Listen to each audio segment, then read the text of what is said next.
जय हिंद दोस्तों, स्वागत है आपका मैथ्स मैजिक क्लासेस। तो दोस्तों, डेली आप लोग को पता है कि ग्रुप डी में जो पूछे गए 2022 में जो पूछे गए प्रश्न थे पीवाईक्यू मोस्ट क्वेश्चंस, वो आप लोग के सामने डेली मैं लेके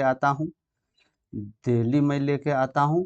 कल जो आप लोग का हो गया था 18 अगस्त 2022 को फर्स्ट शिफ्ट में जो पूछे गए प्रश्न थे वो मैंने आप लोग को कल करवा दिया गया है।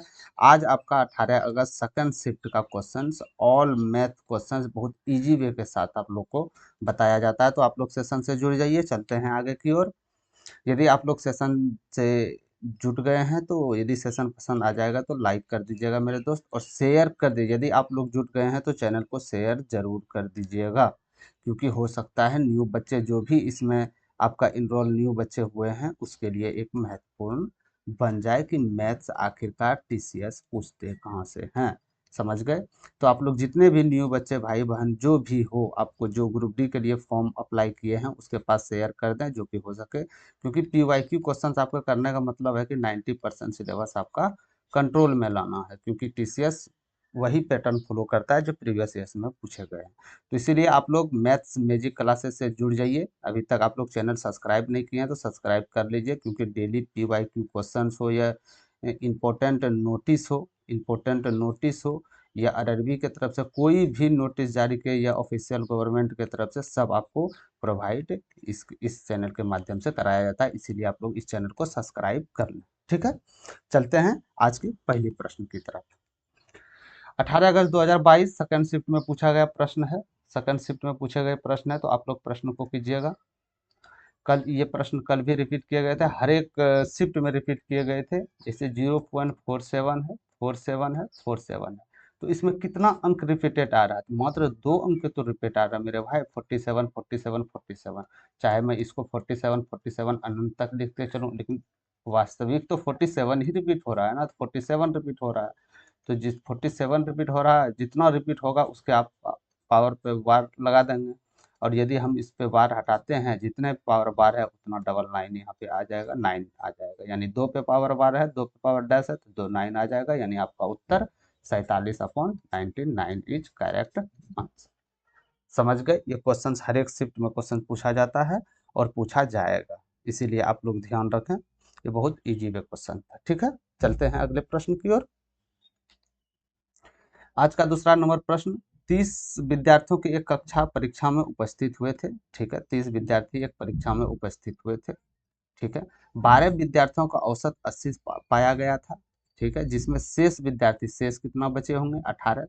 शेष 18 विद्यार्थी का औसत अंक 75 है। तो कक्षा का औसत अंक क्या है वो आपको बताना। समझ गए? कक्षा का औसत अंक क्या है? ठीक है, 30 छात्र का औसत अंक कुछ होगा, हमको नहीं पता। ठीक है, यदि हम इसको इजी वे करना चाहते हैं, 1 सेकंड के अंदर आप इसको कैसे कर सकते हैं, तो आप इसमें एलिगेशन फार्मूला लगा सकते हैं। एलिगेशन फार्मूला वो होता है कि 12 का कितना था? 80 था। इसका कितना था? 75 था। और सब मिला के 33 स्टूडेंट का टोटल कितना था? तो हम एलिगेशन में जानते हैं मेरे दोस्त कि एलिगेशन में यहाँ जो भी नंबर होगा, एक से बड़ा दूसरा से छोटा, यानी 77 से बड़ा 80 से छोटा। 75 से बड़ा और 80 से छोटा कौन ऑप्शन है? एक ही ऑप्शन है, तो आप इसमें ऑप्शन चले जाएगा। ये हुआ आपका बेसिक कॉमन साइंस में था। समझ गए? ये यदि एलिगेशन आप जानते हैं तो इतने में आप प्रश्न कर सकते थे, सॉल्व करने की कोई जरूरत नहीं है। अन्यथा जो न्यू बच्चे हैं उसके लिए सॉल्व में कर देता हूँ। ठीक है, जैसे मान के चलिए 12 विद्यार्थी का औसत अंक कितना था? 80 था। तो क्या मैं 12 स्टूडेंट का टोटल अंक लिख सकता हूँ यहाँ? जी, 960। टोटल अंक हो गया 960 12 स्टूडेंट का। ठीक है, बच्चे कितने स्टूडेंट थे? 18। तो वो साफ साफ बोल रहा था 18 स्टूडेंट का 75 है। अरे बोल रहा है ना 18 स्टूडेंट का 75 है, तो इसको यदि कीजिएगा तो 13 और 50 आ जाएगा। तो यानी हम बोल सकते हैं टोटल यहाँ 13 और 12 30 स्टूडेंट। 30 स्टूडेंट टोटल हुए ना मेरे भाई, तो टोटल 30 स्टूडेंट जोड़ के कितना हो जाएगा? तो 1 हो जाएगा, 3 हो जाएगा, यानी 2310 आपका जो होगा 30 स्टूडेंट का कुल नंबर है।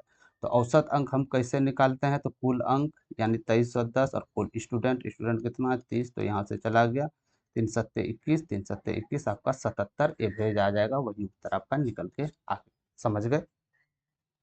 कहीं कोई दिक्कत? ठीक है, हाँ, एलिगेशन आप करते थे तो इस मेथड से आप आराम से निकाल सकते थे, इसमें आपको कैलकुलेशन करने की ज़रूरत नहीं था। बाकी बात आप इसमें इसे कर सकते हैं, बहुत बेसिक था, ये थोड़ा-सा कैलकुलेशन आपको करना पड़ेगा, समझ गए? तो ये आपका उत्तर, चाहे आप इस मेथड को अप्लाई करें या इस मेथड को अप्लाई करें, ठीक है? इस मेथड को अप्लाई करने के लिए आपको एलिगेशन पता होनी चाहिए कि एलिगेशन में कैसे फिट किया जाता है, समझ गए? चलते हैं अगले प्रश्न की तरफ। एक आयताकार भूखंड का विकर्ण, ध्यान दीजिएगा, एक आयताकार भूखंड का विकर्ण और एक भुजा क्रमशः 65 मीटर और 63 मीटर है, तो आयताकार भूखंड का परिमाप कितना होगा आपको बताना है, ठीक है? एक आयताकार भूखंड हम बना लेते हैं, ये आयताकार भूखंड हुआ, ठीक है? हाँ, 19-20 हुआ चलेगा, ठीक है? इसका एक विकर्ण, विकर्ण तो वही होता है ना जो मैक्सिमम इसमें आ सके, विकर्ण हो गया, विकर्ण कितना दिया गया है 65, ठीक है? और इसकी एक भुजा कितना दिया गया है 63 दिया गया, ठीक है? तो आयताकार भूखंड का परिमाप क्या होगा, परिमाप इसके चारों का ये करेंगे तो इसका परिमाप क्या होगा। तो आयत का परिमाप आप लोग क्या जानते हैं, आयत का परिमाप क्या होता है, आयत का परिमाप क्या होता है, 2 इंटू लंबाई प्लस चौड़ाई, यही तो होता है आयत का परिमाप। तो 2 इंटू लंब तो मेरे पास पता है 63 है, लेकिन चौड़ाई क्या है ये मेरे पास पता नहीं है, तो चौड़ाई निकालने के लिए क्या करना पड़ेगा, तो ये तो मेरे पास कर्ण है, इसको हम यहाँ से हाइट मान लेते हैं, इसको हम यहाँ से कर्ण मान लेते हैं। तो पाइथागोरस के नियम के अनुसार क्या होता है, कर्ण स्क्वायर बराबर लंब स्क्वायर प्लस आधार स्क्वायर। तो कर्ण स्क्वायर कितना है 65, तो 65 का स्क्वायर बटे बराबर 63 का स्क्वायर प्लस आधार को एक्स मान लेते हैं, तो एक्स का स्क्वायर। तो एक्स का स्क्वायर क्या हो जाएगा 65 का स्क्वायर माइनस 63 का स्क्वायर, यही तो होगा ना, अरे यही तो होगा ना मेरे भाई। तो एक्स स्क्वायर यहाँ से क्या मैं इस फार्मूला से यहाँ से लिख सकता हूँ ए स्क्वायर माइनस बी स्क्वायर, यानी ए प्लस बी कितना हो जाएगा 128, ए माइनस बी 2 हो जाएगा, यानी एक्स का वैल्यू यहाँ से डायरेक्ट हम 16 निकाल सकते हैं। यानी एक्स किसको माने थे हम, चौड़ाई को माने थे एक्स, ठीक है? यानी ए प्लस बी इंटू ए माइनस बी दोनों 256 करेंगे एक्स स्क्वायर का वैल्यू, तो एक्स का वैल्यू 16 आ जाएगा, तो यहाँ चौड़ाई 16 निकला, 16 दे दीजिए। तो 2 इंटू तो ये कितना हो जाएगा 9 और ये कितना हो जाएगा 7, यानी 158 मीटर आपका इसका परिमाप होना चाहिए, 158 मीटर, समझ गए? 158 मीटर इसका परिमाप होना चाहिए। क्या कैसे किए, इसमें कुछ नहीं करना था, आपका आयत का परिमाप हमको पता है 2 इंटू एल प्लस बी होता है, तो लंबाई तो दिया गया, हमको चौड़ाई निकालना था, विकर्ण साथ दिया गया, तो चौड़ाई निकालना आपका आसान है, तो चौड़ाई आपका निकल के तो कितना आ गया 16 आ गया, क्योंकि इस फार्मूला पे आप लोग बिठाइएगा तो आपका चौड़ाई निकल, समझ गए? कहीं कोई दिक्कत नहीं, चलते हैं अगले प्रश्न की तरफ। ए बी बराबर एक्स, ए बी बराबर एक्स प्लस थ्री दिया गया है, ए बी बराबर x plus three, B C 2x, A C 4x minus 5, तो x के किस मान के लिए b ए सी पर स्थित है, x का मान आप क्या रखा जाए तो जो b और ए सी पर स्थित होगा, क्या रखा जाए, मान लेते हैं ये एक सीधी रेखा है, ठीक है? ये ए मान लेते हैं, ठीक है? ये बी मान लेते हैं, ठीक है? ये सी मान लेते हैं, ठीक है? ये आपका बी हो गया।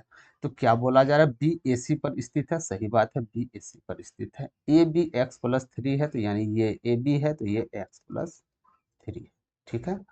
बी सी 2x है, बी सी 2x है, 2x, ठीक है? और ए सी 4x माइनस 5 है, यानी ए सी, ये ए सी जो है 4x-5, समझ गए? ठीक है? तो बी ए सी पर स्थित है, तो एक्स का वैल्यू क्या होगा आपको बताना, ठीक है? तो क्या मैं ये बोल सकता हूँ मेरे भाई कि A B plus B C, क्या ये मेरा ए सी के बराबर हो जाएगा? नहीं समझे। यदि ये डंटा है, इसको आप यहाँ दो भागों में बांट दिए, दो भागों में बांट दिए, क्या ये इसको इसको और जोड़, इसको यदि हम जोड़ दें, दोनों को टुकड़ा को जोड़ दें, क्या मेरा ये टोटल लंबाई नहीं आ जाएगा, टोटल लंबाई आ जाएगा ना? तो यही मेरा टोटल लंबाई यहाँ से आ गया, तो यानी A B plus B C बराबर ए सी, ठीक है? यानी ए सी, जो ए सी पूरी लंबाई चाहते हैं हम, तो ए बी और बी सी को जोड़ना होगा, बस यही आपको जोड़ना था। ए बी क्या है, A B x plus three, ठीक है? बी सी क्या है 2x है, बराबर ए सी क्या है 4x माइनस 5, ठीक है? यहाँ से क्या आ जाएगा 2x और एक एक्स 3x प्लस थ्री बराबर 4x माइनस 5, समझ गए। इधर 4 चले आएगा, ये उठकर इधर 4 चले जाएगा तो माइनस एक्स हो जाएगा, और इधर प्लस ले जाएगा माइनस 8 हो जाएगा, यानी एक्स बराबर 8 आपका आ जाएगा। तो एक्स का वैल्यू तो ही आपसे पूछा गया है, एक्स का वैल्यू कितना होगा, एक्स का वैल्यू कितना होगा, तो एक्स का वैल्यू आपके पास 8। समझ गए, एक्स का वैल्यू निकालना था। कोई दिक्कत? ठीक है, बस कुछ नहीं करना है, जैसा प्रश्न बोलते जा रहा है बस उसी तरह आपको खेल करना था। ठीक है, कैलकुलेशन सवाल था, ज़्यादा नहीं था, ग्रुप डी में पूछा गया क्वेश्चन था, और आगे आगामी क्वेश्चन पूछे जाएंगे। ठीक है, तो ध्यान से आप लोग इसको देख लीजिएगा। चलते हैं अगले प्रश्न की तरफ। एक विक्रेता ने 25 लैपटॉप खरीदी। ठीक है, एक विक्रेता ने 25 लैपटॉप 12% के लाभ पर बेचे, और 15 लैपटॉप 20% के लाभ पर बेचे। यदि उसने सभी 40 लैपटॉप को 18% लाभ पर बेचे होते तो उसका लाभ 30,000 रुपया बढ़ जाता। यदि सभी 40 लैपटॉप का क्रय मूल्य समान है तो प्रत्येक लैपटॉप का क्रय मूल्य कितना होगा, ये आपको बताना है। क्या आपसे बन पाएगा? हो पाएगा? बहुत इजी क्वेश्चन था, सिर्फ कैलकुलेशन है, ज़्यादा कुछ इसमें है। ठीक है, चलते हैं प्रश्न की तरफ सीधे बनाने की ओर। 25 लैपटॉप 12% लाभ पर बेचे, यानी 25 लैपटॉप यदि हम 12% प्रॉफिट पे बेच देंगे तो कितना हो जाएगा? तो ये आपके कहने का मतलब है 25 एक रुपये तो 28 हो जाएगा। ठीक है, यानी 25 लैपटॉप को आप 12% लाभ पर बेचिएगा तो 28 लैपटॉप बेचना होगा आपको। 25 को 12% मान लीजिए, 25 लैपटॉप आप नहीं मानते हैं, 25 मूल्य ही मानते, रुपया ही मान लेते हैं, तो 25 रुपया को 12% लाभ पर कोई भी चीज बेचेगा तो 28 में तो बेचना होगा ना मेरे दोस्त। ठीक है, और 15 लैपटॉप जो है, 15 लैपटॉप को ये 20% लाभ पर बेच रहा है, 20% का वैल्यू 1/5 यानी 3, यानी 18 पे गया ये। ठीक है, तो टोटल 40 लैपटॉप का कितना निकल के आ गया आपका? 46। ठीक है, 40 रुपया को 46 रुपया में बेचा, कहीं कोई दिक्कत नहीं है। ठीक है, 40 को 46 में बेचा, ये मेरा सीपी, कहीं कोई दिक्कत नहीं है। ठीक है, लेकिन ये बोल रहा है कि यदि 40 को डायरेक्ट हम 18% लाभ पर, ये तो खुदरा लाभ, 25 को अलग से लाभ पर बेचा, 15 को अलग से लाभ पर बेचा, अब ये डायरेक्ट बोल रहा है 40 को डायरेक्ट हम 18% लाभ पर बेचेंगे तो 18 चौक 72 7.2 हो जाएगा, यानी 47.2। ठीक है, यदि बोला जा रहा है कि 40 लैपटॉप को यदि इतना में बेचेंगे तो ये दोनों का जो अंतर जो मेरा होगा वो 30,000 रुपये होगा अंतर। यानी साफ बोला जा रहा है ना, उसका लाभ 30,000 रुपये बढ़ जाता है, ना कि वो 18% लाभ पर बेचने पर 30,000 रुपया होता है, नहीं। यदि इसमें और इसमें बेचे, यदि दोनों का अंतर करे तो वो 30,000 होगा। तो पहले कितना था आपका? 47.2। पहले 46 था, अब 47.2, यानी बढ़ा कितना? 1.2। 1.2 सीपी बढ़ा। अरे बढ़ा ना 1.2 सीपी, इसका 30,000 के बराबर है। अरे यही तो बढ़ा, बढ़ा बराबर बढ़ा, इतना 30,000 बढ़ा, किस पे बढ़ा? क्योंकि 1.2 सीपी बढ़ गया, इसी के बदौलत 30,000 रुपया बढ़ा। एक सीपी का मूल्य निकालना था आपका लैपटॉप का, तो 1.2 से इसको डिवाइड कर दीजिए, तो 12 दूनी 24 हो गया, 12 पंचे 60 हो गया, यानी समथिंग 15,000 रुपये 25,000 रुपया आपका एक लैपटॉप का मूल्य निकल के आया। समझ गए? समझ गए? ठीक है, कुछ नहीं बोला जा रहा, कुछ करना भी नहीं है। 25 लैप को 12% लैप पर बेचना है, तो यहाँ हम 25 लैपटॉप को 12% लैप पर बेच दिए, 15 को फिर इसको 20% प्रॉफिट पे तो बेच दिए, यानी कुल टोटल 40 जो इसमें हम बेचे, इसको 46 में मेरा सीपी पे बेचना होगा। ठीक है, लेकिन परंतु ये बोला जा रहा है कि 40 को डायरेक्ट हम 18% पे बेचे तो 30,000 रुपया बढ़ जाता है, सबसे ज़्यादा प्रॉफिट हो जाता है 30,000 रुपया, यानी 46 को बेचे और 47.2 पे बेचेंगे तो इसका 30,000 रुपया बढ़ जाएगा। लेकिन अंतर दोनों का कितना है? 1.2 सीपी का अंतर है, लेकिन अंतर संख्यात्मक रूप से 30,000 रुपया दिया गया है। ठीक है, तो एक सीपी का आपका मूल्य निकल जाएगा, क्योंकि ये साफ साफ बोला जा रहा है कि प्रत्येक लैपटॉप का क्रय मूल्य समान है। समझ गए? चलते हैं अगले प्रश्न की तरफ, ये आप लोग प्रैक्टिस कीजिएगा तो आप लोग का हो जाएगा। ठीक है, चलते हैं अगले प्रश्न की तरफ। नीचे दिए गए तालिकाओं में कुछ वर्षों में भारत के 5 अलग अलग राज्यों ने एक विशेष केंद्रीय विश्वविद्यालय में एमफिल की प्रवेश परीक्षा में चयनित छात्रों की संख्या का रिकॉर्ड दिखाती है। तालिका का अध्ययन कीजिए और प्रश्न का उत्तर दीजिए। ठीक है, ये आपका राज्य है, ये वर्ष दिया गया है 17, 18, 19, 20, 21। बाकी बाद ये आपका राज्य दिया गया, बिहार, मध्य प्रदेश, पंजाब, दिल्ली में कितना कितना है, 2020 में कितना कितना चयनित हुआ है। ठीक है, तो प्रश्न अब बोला जा रहा है 2020 में बिहार से चयनित छात्रों की संख्या, ठीक है, 2020 में बिहार से चयनित छात्रों की संख्या और सभी वर्षों में दिल्ली से चयनित छात्रों की कुल संख्या का लगभग कितना परसेंट, समझ गए। तो बिहार में कितना था पहले, बिहार में चयनित कितना हुआ था 2020 में, बिहार में चयनित, तो 2020 में बिहार में चयनित 380 है ना, साफ साफ 380 है, ठीक है।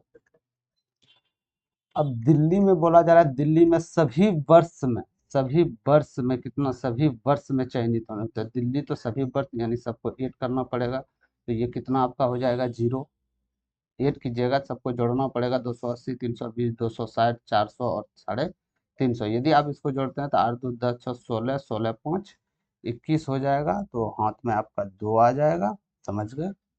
तो 14 और 2 16, यानी 1610 टोटल दिल्ली का आपका चयनित हुआ है, और लेकिन बिहार का सिर्फ 360 हुआ है। तो ये बोला जा रहा है कि दिल्ली में जो चयनित हुए थे इसका कितना परसेंट 380, इसका परसेंटेज निकालने के लिए किसका निकालना है, पहले ऊपर देना होगा, टोटल कितना था इसको देना होगा, 100 से मल्टीप्लाई करना होगा, तो यहाँ से आप कर सकते हैं, ठीक है। तो ये आपका क्या हो जाएगा 3800 अपॉन 161, समझ गए, 38 अपॉन 161। तो यदि 2 बार में हम जाए तो 2 बार में जाएगा, ठीक है, 23 समथिंग, 23 23.5 पॉइंट आएगा, 23.5, हाँ 23.6% लगभग ये आपका उत्तर आ जाएगा, 23, करेक्ट ऑप्शन नंबर, समझ गए। बिहार का निकालना था, लेकिन दिल्ली का दिल्ली का सिर्फ 2020 का नहीं निकालना था मेरे भाई, दिल्ली का पूरे वर्ष का निकालना था, 17 18 19 20 21 का, ठीक है। तो एक डायग्राम से एक या दो क्वेश्चंस आपको हर एक ग्रुप डी के शिफ्ट में देखने को मिलेंगे, ठीक है। चलते हैं अगले प्रश्न की तरफ। निम्नलिखित में से वो सबसे बड़ी संख्या कौन सी है जो 72 और 119 को विभाजित करने पर प्रत्येक में 3 और 4 शेष बचे, ठीक है। वो बड़ी संख्या क्या है, तो वो बड़ी संख्या क्या होगा, वो बड़ी संख्या क्या होगा जो 72 को और 119 को यदि हम विभाजित करें तो 3 या 4 शेष बचता है, 3 या 4 शेष बचता है। तो क्या मैं ये बोल सकता हूँ कि यदि 72 को विभाजित करें तो 3 शेष बचता है, 119 को भाग दे तो 4 शेष बचता है, यदि 172 में हम 3 माइनस कर दें, यदि हम 172 में 3 माइनस कर दें, 119 में 4 माइनस कर दें, क्योंकि शेष बचता है ना, यदि हम इसको माइनस कर दें तो क्या वो संख्या पूरी तरह विभाजित कर देगी, तो जरूर कर देगी, जरूर कर देगी, कर देगा ना, जरूर कर देगा। जैसे मान के चलिए 72 और 119 था, इसको भाग देने पर 3 4 शेष बच रहा था, यदि 3 और 4 शेष जो बच रहा था, शेष को यदि हम माइनस कर दें, ये शेष है, शेष को यदि माइनस कर दें तो क्या ये संख्या पूरी तरह कट जाएगा, जी ये कट जाएगा। तो ये संख्याएं पूरी तरह किससे कटेगा, यानी कहने का मतलब है इसका एचसीएफ क्या होगा, जो इसको पूरी तरह विभाजित कर दे, इसको पूरी तरह विभाजित कर दे, समझ गए, पूरी तरह विभाजित कर दे। तो इसका उत्तर आप लोग के सामने क्या आ जाएगा एचसीएफ में, तो एचसीएफ 23 हो जाएगा। 23 एक ऐसी संख्या है जो 69 और 115 को पूरी तरह विभाजित कर देता है। और यदि 23 को आप विभाजित कितना 72 और 119 को करते हैं तो आपका शेष 3 और 4 बच जाता है, ये आपका शेष बच जाता है, समझ गए, ये आपका शेष बच जाएगा, ठीक है। ऐसे ऑप्शन से भी आप कर सकते थे, पहले 21 से भाग देते 72 में और 119 में, देखते 3 4 से बचता है कि नहीं। फिर ऑप्शन बी में जाते आप 23 से डिवाइड करते 72 को 119 को, देखते 3 4 शेष बचता है कि नहीं, जिसमें शेष बचता है वो आपका करेक्ट आंसर था, तो इसका करेक्ट आंसर 23 हो जाएगा। ये दो विधि से आप बना सकते हैं, या तो आप मेथड से बना सकते हैं, प्रश्न के मेथड से हूबहू, या तो आप ऑप्शन से बना सकते हैं, ठीक है। चलते हैं अगले प्रश्न की तरफ। यदि किसी नियमित बहुभुज का प्रत्येक आंतरिक कोण 135 डिग्री है तो उस बहुभुज भुजाओं की संख्या क्या हो, बहुभुज भुजाओं की संख्या क्या हो, 2n minus 490 degree upon n, ये मेरा बहुभुज की जितनी भी भुजाएं निकलेगी इससे मेरा निकल जाएगा, समझ गए। तो 2n हो जाएगा, ठीक है, n का वैल्यू हमको पता करना है, -4 इंटू 90 डिग्री अपॉन एन बराबर कितने एंगल हो जाता है 135 डिग्री, आंतरिक कोण निकालने का ये फार्मूला है, 2n minus 4 90 degree upon N प्रत्येक, समझ गए। तो यहाँ से क्या मेरा निकल के चले आएगा, तो 9 दूनी 180 n लिख सकते हैं यहाँ, 9 चौक 36, 360 बराबर 135 n यहाँ पे लिख सकते हैं। तो 135n इधर चले जाएगा तो कितना आ जाएगा आपके पास, यदि हम 135n, तो इधर माइनस होगा ना मेरे भाई, तो 35 n माइनस करते हैं तो 45 हो जाएगा, 45n बराबर 360, बराबर के इस पर जाएगा तो प्लस होगा, तो n बराबर यहाँ 45 से डिवाइड हो जाएगा 36, यानी ये आपका n का वैल्यू 8 हो जाएगा, यानी भुजाएं की संख्या 8।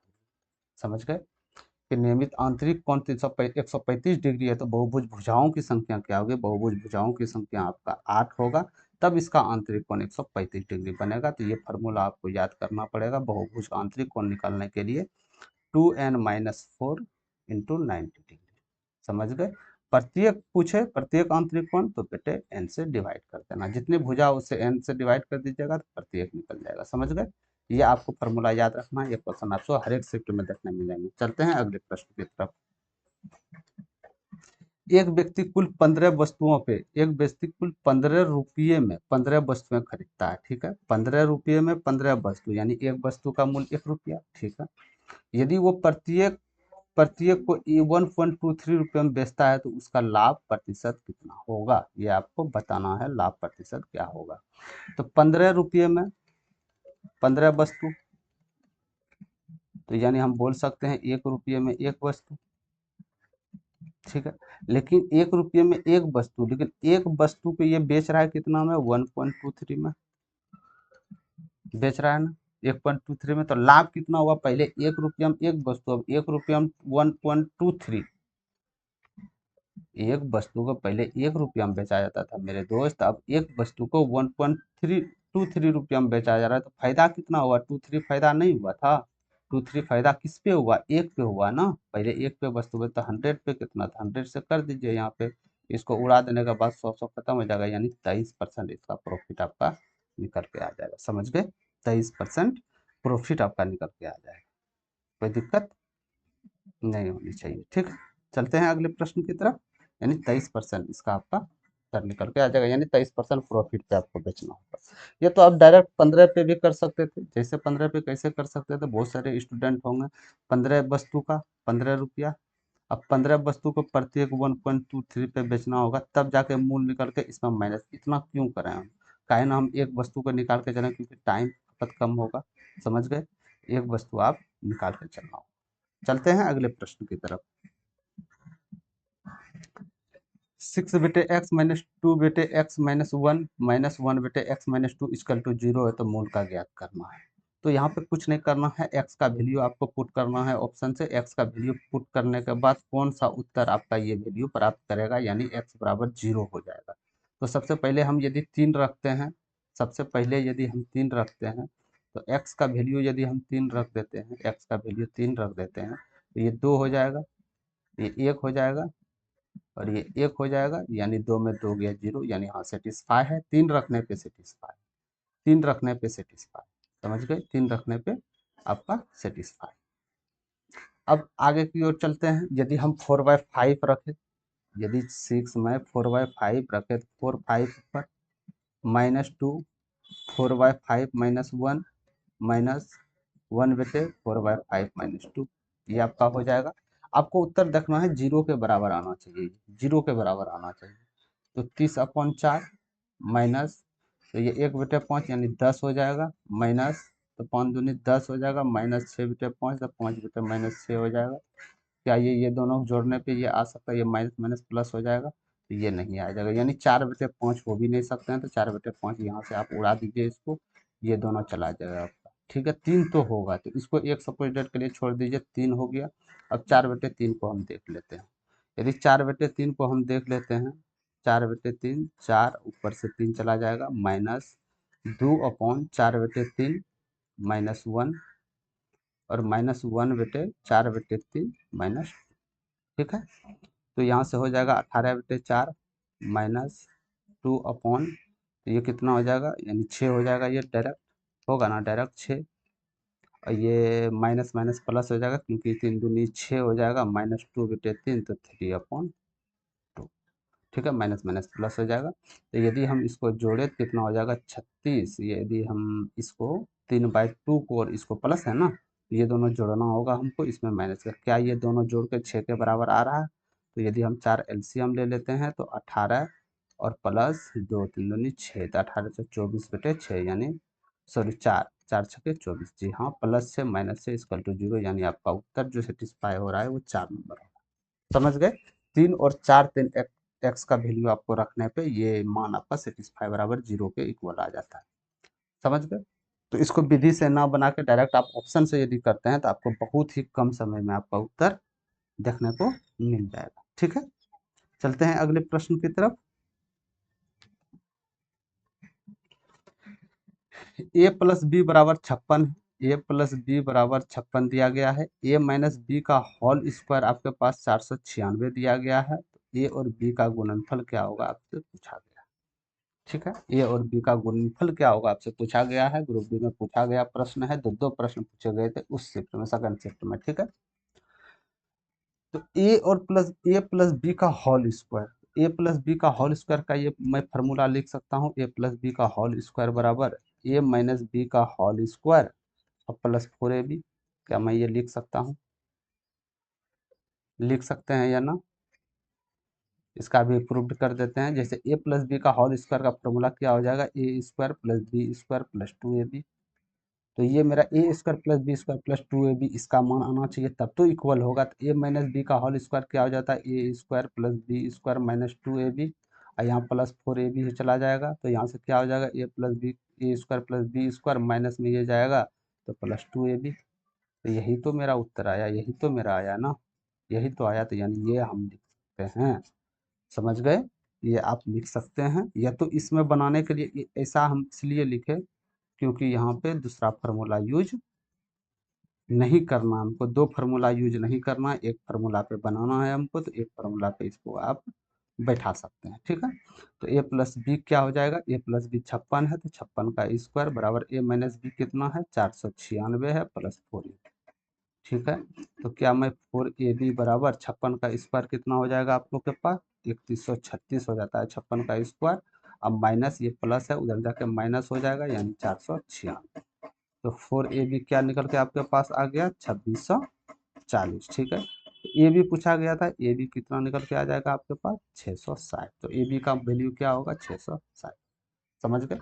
या तो आप इस ये फार्मूला है तो या तो आप इस विधि से बना सकते हैं, या तो आप इस विधि से भी ले सकते हैं। ए प्लस बी का होल स्क्वायर, तो पहले यहाँ निकालना होगा A square plus B square plus 2ab।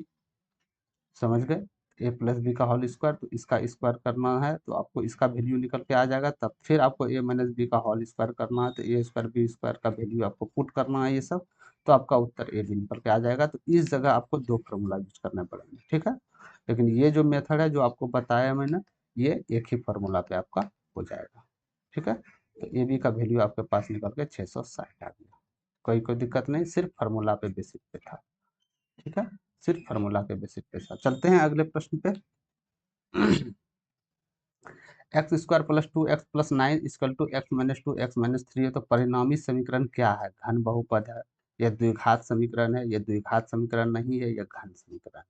क्या इसको बता सकते हैं क्या है? तो पहले इसको बताने के लिए आपको कैलकुलेटिव करना होगा। +9 इक्वल टू, ठीक है, तो इसको करते हैं तो x-2 और x-3 को यदि हम गुणनफल करते हैं, इसको हम तोड़ते हैं तो यहाँ से एक्स स्क्वायर आ जाएगा। ठीक है, एक्स स्क्वायर माइनस 3x और 2x कितना हो जाएगा 5x प्लस 6, 3 दूनी 6 आ जाएगा। ठीक है, 3 दूनी 6 आ जाएगा। समझ गए? बराबर है एक्स स्क्वायर को हम खत्म कर देते हैं। ठीक है, 2x माइनस 5, तो इधर क्या आ जाएगा 7x बराबर 7x बराबर यहाँ 3 हो जाएगा, -3 हो जाएगा ना। तो x बराबर -3/7। क्या ये द्विघात समीकरण है? कभी नहीं है, ये द्विघात समीकरण नहीं है, ये द्विघात समीकरण नहीं है। ठीक है, द्विघात समीकरण नहीं है। चलते हैं अगले प्रश्न पे। एक प्रश्न फिर से पूछे जाएंगे।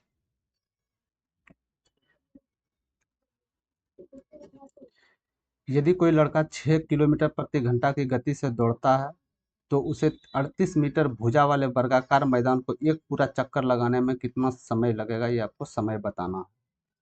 ठीक है, तो एक लड़का वर्गाकार में दौड़ता है, तो सबसे पहले एक आप वर्ग बना लीजिए। ये वर्ग बना लिए हम, वर्ग आयत के रूप में विस्तृत हो गया, इसको वर्ग बना लेते हैं। ये एक वर्ग है। ठीक है, 6 मीटर पर सेकंड इसका जो चाल दिया गया है, 6 किलोमीटर प्रति घंटा के दर से जा रहा है। ठीक है, 38 मीटर भुजा वाले वर्गाकार मैदान पर पूरा चक्कर लगाने में कितना समय लगेगा, ये आपको बताना है। तो 38 मीटर वर्गाकार वाली, यानी ये 38, यदि एक भुजा वर्ग का 38 है तो सब भुजा 38 होगा, ये आप मानते हैं, सब भुजा 38 हो जाएगा। तो इसका परिमाप क्या हो जाएगा, भुजा का परिमाप, अरे परिमाप मेरे भाई 6 किलोमीटर पर घंटा से दौड़ रहा है तो कहाँ दौड़ेगा, इधर उधर नहीं है ना दौड़ेगा, ये दौड़बो करेगा तो भुजा पे, साफ साफ बोला बोला जा रहा है, ये भुजा पे दौड़ रहा है। तो भुजा पे यदि जोड़ जोड़ रहा है तो ये भी 38 दौड़ेगा, यहाँ भी 38, यहाँ भी 38, यहाँ भी 38, यानी इसका परिमाप 4a हो जाएगा। 4a का मतलब है 4 बार 38 के जगह जाएगा, तो 4 बार 38 के जगह यहाँ आ जाएगा इसका। ठीक है, तो क्या मैं बोल सकता हूँ 152 मीटर टोटल मेरा दूरी निकल के आया, इतना दूरी पे दौड़ेगा। और चाल क्या था, चाल क्या था, 6 किलोमीटर प्रति घंटा। यही तो आपका, यदि इसमें हम दूरी बटे समय कर देते हैं, यही तो मेरा समय का निर्माण करेगा। ठीक है, लेकिन आपका डिस्टेंस 152 ये मीटर में है। ठीक है, लेकिन 6 किलोमीटर प्रति घंटा में इसको मीटर में बदलने के लिए 5/18 से हम जानते हैं करते हैं, तो यानी 5/3 से इसको भाग देना पड़ेगा, तो ये 3 ऊपर जाके गुणनफल हो जाएगा, यानी 6 हो जाएगा। 456 आपका आ जाएगा ना, 456/5, तो 5×9 = 45 हो जाएगा, 5×1 = 5 हो जाएगा, 5×2 = 10 हो जाएगा, यानी 91.2 सेकंड में ये पूरा एक वर्ग का चारों चक्कर लगा देगा, 91.2 सेकंड में। समझ गए, समझ गए, वर्ग के चारों ओर दौड़ रहा था, ना विकर्ण पे दौड़ रहा था, ना और कहीं दौड़ रहा था, वर्ग के चारों ओर पे दौड़ रहा था। तो चारों, एक भुजा दिया गया है तो वर्ग का चारों भुजा ही सेम होता है। समझ गए, वर्ग का चारों भुजा सेम होता है, यहाँ तक कोई दिक्कत नहीं है। हाँ, यदि ये विकर्ण पे पूछता तो विकर्ण निकाल के विकर्ण का डिस्टेंस कितना है, यदि ये प्रश्न में ये पूछ देता कि हाँ सबसे कम समय, सबसे कम समय में ये दूरी एक कोने से दूसरे कोने में सबसे कम समय में दूरी तय करेगा, तो इसके लिए क्या होगा, सबसे कम समय में दूरी करने के लिए ये हमको विकर्ण तय करना होगा। ठीक है, तो ये हम विकर्ण का लंबाई निकाल लेते तब फिर इसमें चाल से भाग देते तो समय आता है, लेकिन ये हमें दूरी से मतलब भुजा पे किया गया है तो भुजा, चारों भुजा बराबर हो जाता है, तो इसका परिमाप निकाल के आप समय निकाल सकते हैं। ठीक है, चलते हैं अगले प्रश्न पे। दो पाइप एक्स और वाई एक टैंकी को क्रमशः 21 घंटे और 24 घंटे में भर सकते हैं। पाइप को एक साथ खोला जाता है और पाया जाता है कि तल में रिसाव के कारण टैंकी को भरने में 48 मिनट अधिक समय लगते हैं। ठीक है, जब टैंकी पूरी तरह से भर जाती है तो रिसाव के कारण टैंकी खाली होने में कितना समय लगेगा यदि उस दौरान कोई पाइप खुला ना हो। ठीक है, कोई उस दौरान कोई पाइप खुला ना हो। एक्स भर रहा था 21 घंटे में, वाई भर रहा था 24 घंटे में, तो ये क्या दोनों मिलकर कितने घंटे में भरेगा, तो एक समय में 21 भर रहा था, एक समय में 24 भर रहा था, तो यदि इसका योग है तो x + y जो हो जाएगा दोनों मिलके, तो यदि ये योग के रूप में है तो दोनों कॉर्नर जाके, जैसे ये 24 कॉर्नर गुना किए 21, तो दोनों को ऐड कर देंगे ऊपर, और नीचे गुणनफल को हम डायरेक्ट योग ही गुना कर देते हैं। ठीक है, तो इसे 3 से 15 चला जाएगा, 3 से 7 चले जाएगा, 3 से 5 चले जाएगा, 3 से 8 चले जाएगा, यानी हम बोल सकते हैं कि एक्स वाई जो मिलकर उस टैंकी को भरेंगे 56/5 घंटे में भरेंगे, यानी इतना घंटे में भरेंगे। क्या आप मानते हैं दोनों मिलकर इतना घंटे में भरेंगे, ये 21 घंटे में, वाई 24 घंटे में, यानी दोनों मिल के बात करें तो दोनों मिलकर 11.2 समय में भरेंगे। ठीक है, 11.2 घंटे में ये भर के तैयार हो जाएगा। लेकिन ये साफ साफ बोल रहा है कि इसमें एक रिचाव था, इसको भरने में 48 मिनट अधिक समय लगता है। 48 मिनट अधिक समय लगता है तो घंटा में ये कितना लगेगा, तो बच्चों का 48, 12×5 = 60, यानी 0.8 घंटा ये अधिक समय लगता है, यानी भरना चाहिए इतना में, लेकिन 0.8 घंटा इसको अधिक समय लग रहा है, तो यानी हम टोटल बोल सकते हैं कि 12 घंटा समय लग रहा है। टोटल 12 घंटा समय हो रहा है, तो रिचाव से कितना पानी खाली हो सकता है, रिचाव कारण टंकी खाली होने में कितना समय लगेगा। भर तो रहा था ये 5/56 में एक दिन में। ठीक है, एक्स वाई, इतना में, लेकिन इसको लग रहा है इतना समय, एक दिन में भरने के लिए लग रहा है इतना समय, यदि हम इसमें माइनस कर दें तो खाली कितने दर से हुआ ये मेरे पास निकल जाएगा, निकलेगा ना। तो कॉर्नर कीजिए, 12×5 = 60, माइनस है तो माइनस दीजिए, 56 यहाँ 56 आ जाएगा, तो यानी क्या हो जाएगा, माइनस करके 4 और 56 × 12 यूं ही आप लिख दीजिए, 4×3 = 12, यानी 168 घंटा में ये रिचाव खाली कर देगा, 168 घंटा। समझ गए, यानी रिचाव बहुत कम गति से हो रहा है। समझ गए, तो बस कुछ नहीं किए, एक्स वाई एक दिन में कितना टोटल भर सकते हैं, कितना दिन में भर सकते, कितने घंटे में, ये हमने निकाल लिए। लेकिन भरने में वास्तविक समय लग रहा है लेट में कितना, 12 घंटे लग रहा है, बस ये दोनों माइनस किए, रिचाव में कारण कितना हुआ, रिचाव मेरा निकल जाएगा। ठीक है, बहुत ही इजी क्वेश्चन थे। चलते हैं अगले प्रश्न की तरफ। आपको आंकड़े का बहुलक ज्ञात करना है। बहुलक क्या होता है, पहले तो आप बहुलक जानिए। बहुलक वही होता है जो बार बार रिपीट करे, जो अधिकतम बार रिपीट संख्या कोई करे, वही मेरा बहुलक होता है। इस समय अधिकतम बार क्या अंक आ रहा है, यदि हम पहली बार 2 को देखते हैं तो 1 2, बस 2 बार 2 2 बार आ रहा है, ये तो नहीं हो जाएगा। 3 3 भी नहीं होगा, एक ही बार। 5 5 भी नहीं होगा। 15 1 2 3 4 बार 15 आ रहा है, 4 बार 15 आ रहा है, 4 बार 15 आ रहा है। और बाकी बात, 4 बार कोई संख्या आ रही है, 4 बार कोई संख्या आ रहा है, क्या दिख रहा है आपको, नहीं। यानी इसका जो बहुलक हो जाएगा वो 15 हो जाएगा। समझ गए, इसका बहुलक 15 हो जाएगा। ठीक है, बहुलक वही होता है जो मैक्सिमम बार वो संख्या रिपीट करे, उसी को बहुलक कहते हैं। चलते हैं अगले प्रश्न पे। दो पूरक कोण, बड़ा कोण छोटे कोण के माप से 3 गुना से 6 कम है, तो बड़े कोण का माप क्या होगा ये आपको बताना है। ठीक है, दो पूरक कोण, बड़े कोण से छोटे कोण, दो पूरक कोण है, बड़ा कोण छोटे कोण के माप से 3 गुना से 6 कम। तो कोई भी पूरक कोण होगा, दो पूरक कोणों का योग कितना होता है, 90 डिग्री, ये आप जानते हैं। ठीक है, पूरक कोणों का योग 90 डिग्री होता है। तो इसमें साफ साफ बोला गया, बड़ा कोण छोटे कोण के, छोटा कोण हम एक्स मान लेते हैं, ये बड़ा कोण है। तो बड़ा कोण जो है छोटे कोण से 3 गुने से, ध्यान दीजिएगा, 3 गुने से 6 कम है। बड़ा कोण छोटे कोण के माप से 3 गुने से 6 कम है। ठीक है, तो छोटा कोण से 3 गुने, तो 3x से 6 कम है, तो यानी ये 6 कम है। ठीक है, यानी हम ये दोनों को योग कर देते, ये 90 डिग्री के बराबर होना चाहिए, क्योंकि पूरक कोण है, पूरक कोण का योग 90 डिग्री होता है। तो ठीक है, 3 1 4x -6 बराबर 90, यानी 4x बराबर 96 या x बराबर 24। तो x का वैल्यू यहाँ से 24 निकल गया। छोटा का मान पूछता तो डायरेक्ट 24 डिग्री हो जाता, लेकिन क्या पूछा जा रहा है, बड़े कोण का माप क्या होगा। तो बड़े कोण का माप क्या रखे थे, 3x - 6 है, तो x को आप 24 से यहाँ बिठा दीजिए, 24 दिया 72 -6 यानी 66 डिग्री आपका जो होगा बड़ा कोण का एंगल। बड़ा कोण 66 डिग्री, छोटा कोण 24 डिग्री।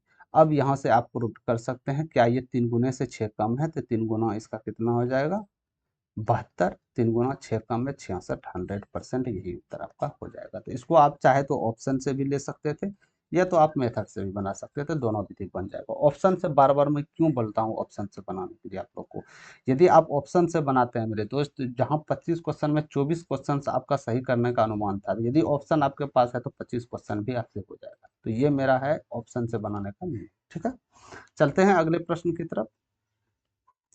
यदि 3x - 2y 10 दिया गया है, एक्स वाई का वैल्यू 11 दिया गया है, तो 27y³ और 8y³ बराबर क्या होगा ये आपको बताना। तो क्या यहाँ से एक कोई संकेत आपको मिल रहा है, क्या मिल रहा है, ये यदि हम इसको a - b मान लेते हैं, ठीक है, ये हो गया। इसको ए बी मान लेते हैं तो ये हो गया। इसको a³ - b³ मान लेते हैं तो ये मेरे पास ये आ गया। ठीक है, तो a³ - b³ का फॉर्मूला आप लोग जानते हैं, क्या हो जाता है, a - b का होल क्यूब, ठीक है, plus thrice ab into a - b, यही तो होता है ना फॉर्मूला। ठीक है, यही तो होता है। तो a - b कितना दिया गया था, 10 दिया गया था, 10 का क्यूब करेंगे 1000 आ जाएगा। ठीक है, 3a कितना है, आपके पास क्या है, a बराबर 3x है और b बराबर 2y, तो यही है ना, a बराबर 3x 2y, यही है ना। ठीक है, 2y समझ गए, 2y है। ठीक है, एक सेकंड, 2y है।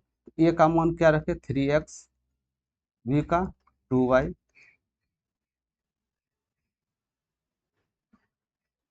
ठीक है 2y, और ए बी कितना है ये 10, ठीक है। तो यहाँ से हम 1000 लिख लेते हैं, प्लस 3 3 9 दूनी 18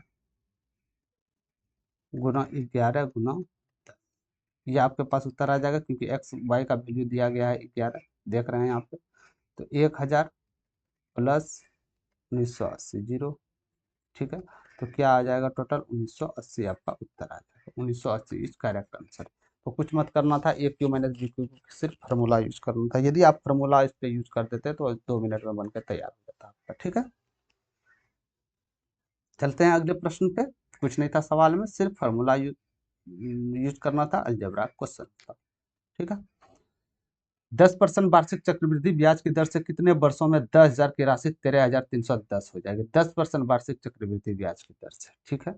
धन मेरे पास कितना था 10,000 था, ठीक है। 10% वार्षिक ब्याज से बोला जा रहा है 10,000 आपके पास धन दिए गए हैं, इसको चक्रवृद्धि ब्याज पे आपको लगाना है, चक्रवृद्धि ब्याज पे लगाना है, और आपको ये बताना है कि कितने साल में 10,000 का राशि 13,310 रुपया हो जाएगा। तो यदि हम पहली साल इसमें 10% हम देखते हैं, तो 10% यदि पहली साल का कंपाउंड इंटरेस्ट हम लगाते हैं तो कितना इसका आ जाएगा। तो 10% करते हैं तो 1,000 आ जाएगा। 1,000 मतलब 10% करेंगे मेरे भाई, 1/10, तो 1,000 तो आएगा, तो 1,000 मतलब 11,000, ठीक है। यानी 1 साल के बाद 11,000 हो जाएगा, ठीक है। 2 साल भी वही 10% जड़ेगा, तो 10% क्या हो जाएगा इसका 1100, 1100 तो इसमें ऐड होगा, तो 0012, यानी ये हो जाएगा 2 साल। ये दूसरा साल का है। अब तीसरा साल का चलते हैं। हम ये अनुमान लगाएंगे, हम ये देखेंगे कि कब ये संख्या 13,310 आएगा, ठीक है। उस पर ध्यान देना है आपको। कंपाउंड इंटरेस्ट है, बहुत इजीली भी सॉल्व हो जाएगा। तो इसका यदि 10% हम तीसरे साल के लिए करते हैं, 10% कितना हो जाएगा 1210, तो 1210 इसमें ऐड होगा, क्योंकि कंपाउंड इंटरेस्ट इंटरेस्ट का भी इंटरेस्ट होता है 0,1,3,3,1, यानी ये साफ साफ निकल के आ रहा है 13,310। तो 13,310 कब निकल के आ रहा है, पहली साल, दूसरी साल, तीसरी साल, यानी 3 साल के लिए कंपाउंड इंटरेस्ट हम निकाले तो आपका अमाउंट 13,310 निकल के आ जाएगा। तो टाइम आपका 3 साल, समझ गए। या यहाँ 13,310 से हो सकता है ये 1,121 दे दे, 12,100 रुपया देता, तो कितना साल में के लिए, तो 2 साल के लिए, ठीक है। और यदि आप कंपाउंड इंटरेस्ट निकालना चाहते हैं, यदि मान के चलिए रेट 10 दिया गया है, टाइम 3 दिया गया है, 3 ईयर दिया गया है, तो इसको कैसे निकालिएगा, पहले तो SI गुना R इक्वल टू आर।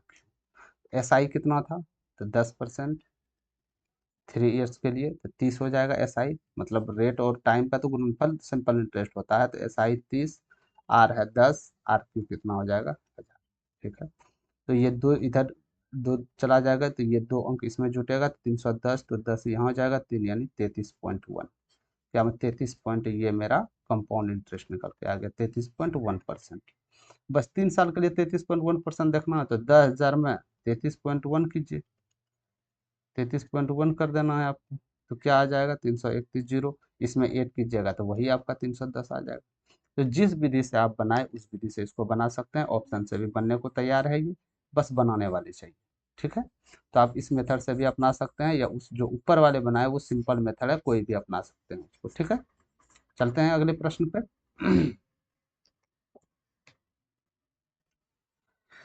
शीर्षों 0, 2, 2, 3, 3, 1 द्वारा निर्मित त्रिभुज का क्षेत्रफल क्या होगा, ये आपको ज्ञात करना है। तो इसको क्षेत्रफल ज्ञात करने के लिए आपको 2 मेथड यूज कर सकते हैं आप। एक में थोड़ा लॉन्ग जा सकता है, जो बेसिक से है, दूसरा है शॉर्ट विधि। तो पहला हम चलते हैं, फर्स्ट मेथड की ओर चलते हैं। फर्स्ट मेथड की ओर चलते हैं।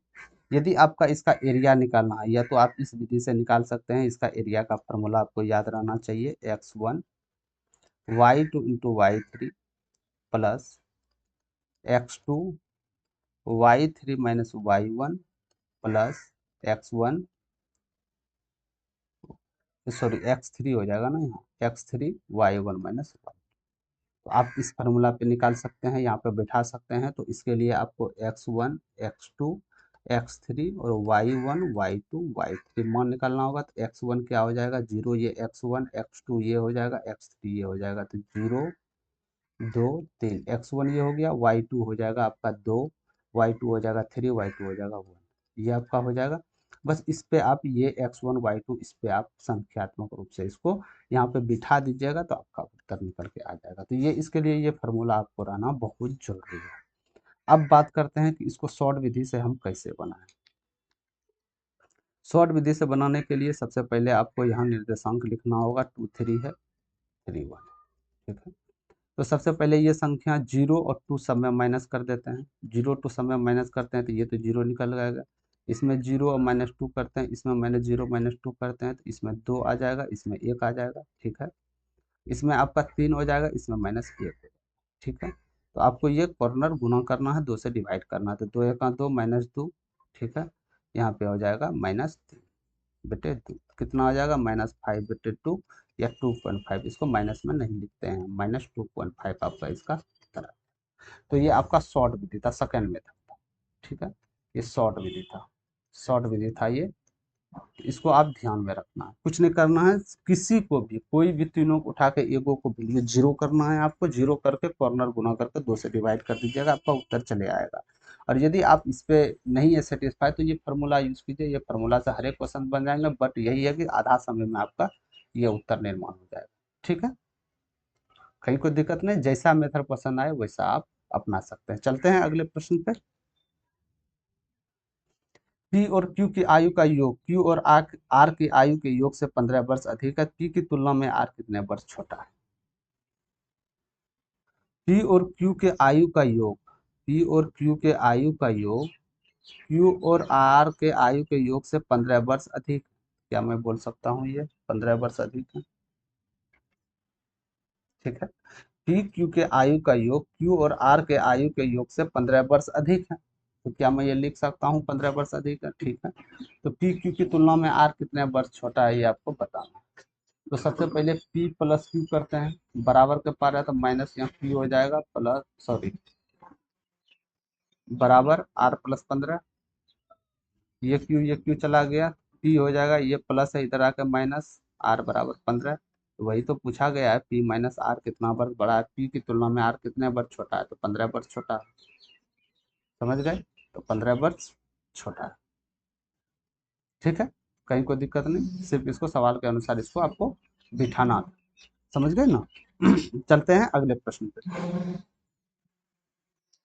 यदि x का 24% का 10% 240 है तो x का मान क्या होगा। x का 24%, ठीक है, का 10% 240 है, तो x का वैल्यू क्या होगा बताना होगा आपको। यहाँ से यहाँ चला जाएगा, ये यहाँ से यहाँ चला जाएगा, 10 आ जाएगा, यानी इसका उत्तर आ जाएगा 0000, यानी 10,000। इसका x का वैल्यू आपका 10,000 निकल के आया, करेक्ट आंसर नंबर 4। समझ गए, बहुत ही इजी क्वेश्चन। चलते हैं अगले प्रश्न की तरफ। सेक 4a बराबर कोसेक 3a माइनस 50, जहाँ 4a और 3a न्यून कोण है तो a प्लस 75 डिग्री का मान क्या होगा ये आपको बताना है, ठीक है। तो यदि हम सेक थीटा बराबर कोसेक थीटा 90 माइनस थीटा कर देते हैं ना मेरे भाई, कोसेक थीटा जो हो जाएगा, सेक थीटा जो हो जाएगा, सेक थीटा के बराबर ये कब होगा, जब कोसेक थीटा को 90 माइनस थीटा के बराबर कर दिया जाए तो ये सेक थीटा में कन्वर्ट हो जाएगा, ये फार्मूला है, ठीक है। तो यहाँ से सीधे चलते हैं प्रश्न की तरफ। सेक 4a, ठीक है, तो कोसेक 90 माइनस 3a माइनस 50, तो ये कोसेक सेक में बदल जाएगा। तो सेक 4a बराबर सेक 90 माइनस 3a प्लस 50, ये हो गया, सेक से खत्म हो गया। तो 4a इधर आ जाएगा प्लस 3a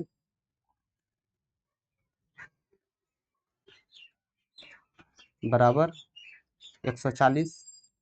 तो 7a बराबर 140, ए बराबर 20 डिग्री।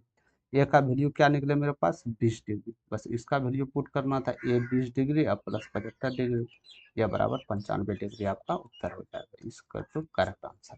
सिर्फ एक फार्मूला यूज करना था, क्योंकि हम जानते हैं कि यदि कोसेक को हमको सेक में बदलना होगा तो 90 में थीटा माइनस कर दीजिए तो कोसेक सेक में बदल जाएगा, ठीक है। बस बेसिक से फार्मूला सब आपको रखना है, याद रखना है बेसिक सा फार्मूला, इससे आपको प्रश्न आसानी से सॉल्व हो जाएंगे। ठीक है, चलते हैं अगले प्रश्न पे।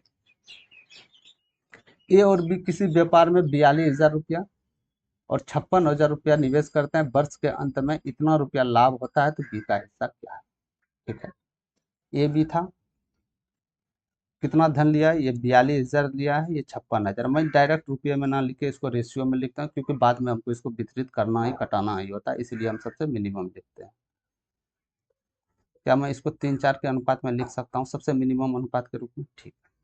तो पार्टनरशिप का एक रूल है, इसको आप ध्यान रखिएगा। पार्टनरशिप का एक रूल है, ये रूल है कि यदि आपका धन दिया गया है और यदि समय बराबर है, तो धन के अनुपात में लाभ को बांटना है।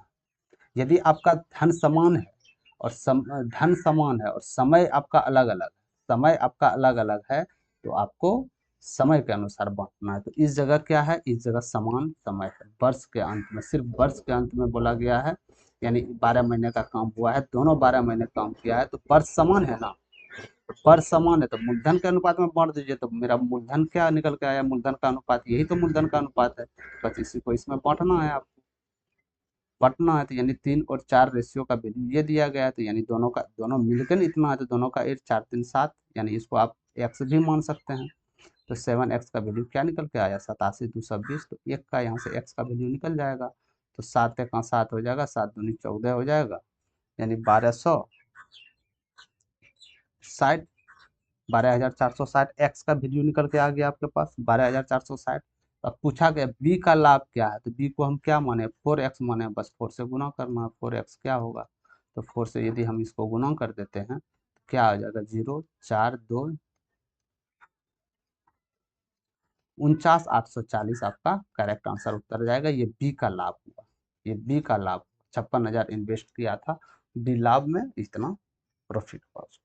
ठीक है, ये इसका लाभ, समझ गए।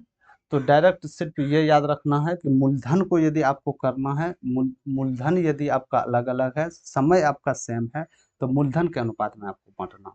समझ गए। ठीक है, चलते हैं अगले प्रश्न पे। वो सबसे छोटी संख्या ज्ञात कीजिए जिसमें 1300 को गुना किया जाए ताकि पूर्ण वर्ग बन जाए।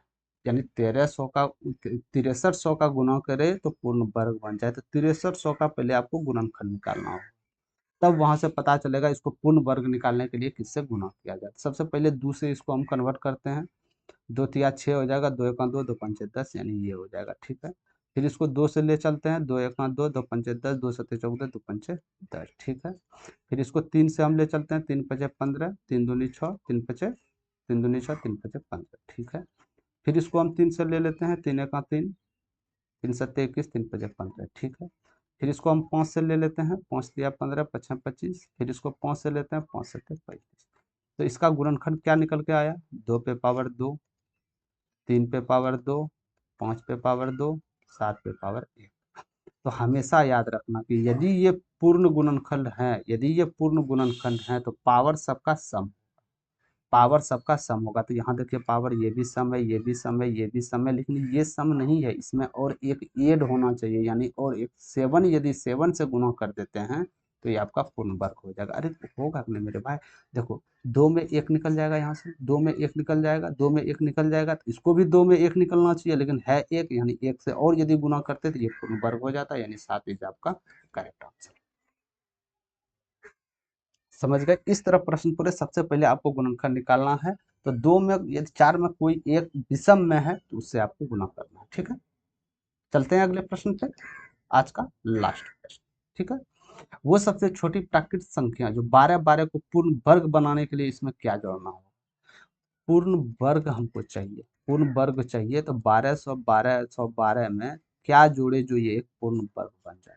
ठीक है, तो 1212 के करीब किसका वर्ग हम ये देखते हैं। यदि हम 30 भी माने तो 900 इससे ऊपर होना चाहिए, 40 माने 1600 इससे नीचे होना चाहिए, तो हम 35 का लेते हैं।